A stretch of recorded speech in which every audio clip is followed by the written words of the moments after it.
Hello दोस्तों, नमस्ते प्रणाम। मैं ललिता मिश्रा अपने यूट्यूब चैनल ललिता देहाती गीत में आप सबका स्वागत करती हूँ, अभिनंदन वंदन करती हूँ, नमस्ते प्रणाम करती हूँ। मैं अपने सभी दर्शकों का दिल से स्वागत करती हूँ। तो आप सब कैसे, उम्मीद करती हूँ बहुत अच्छे होंगे। तो आप सबके बीच में एक पति पत्नी का प्यार भरा चुटकुला नाच भी सुनाऊंगी। जैसा भी लगे कमेंट बॉक्स में जरूर बताना और वीडियो को लाइक शेयर, चैनल को सब्सक्राइब कर देना। राधे राधे दोस्तों।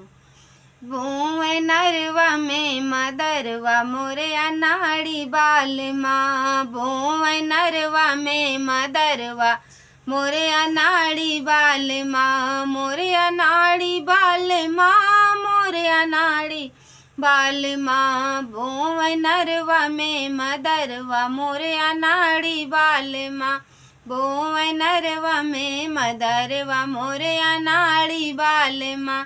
सास बोव गेहुआ ननाद बोव धनवा, हो ननाद बोव धनवा मोरे अनाड़ी बाल माँ, मोरे अनाड़ी बाल माँ। बोव नरवा में मदरवा मोरे अनाड़ी बाल माँ, बोव नरवा में मदरवा मोरे अनाड़ी बाल माँ, बोव नरवा में मदरवा मोरे अनाड़ी बाल माँ।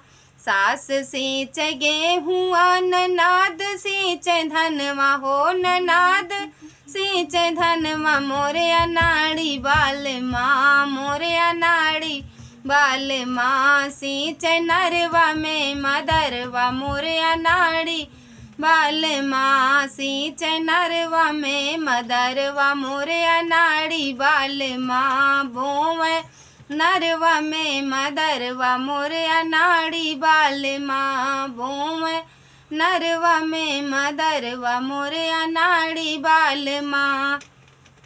सास काट गेहुआ ननाद काट धनवा, हो ननाद काट धनवा मोरे अनाड़ी बाल माँ, मोरे अनाड़ी बाल माँ।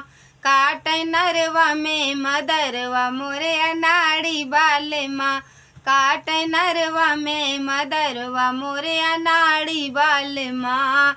बोम नरवा में मदरवा मोरे अनाड़ी बाल माँ, बोम नरवा में मदरवा मोरे अनाड़ी बाल माँ, बोम नरवा में मदरवा मोरे अनाड़ी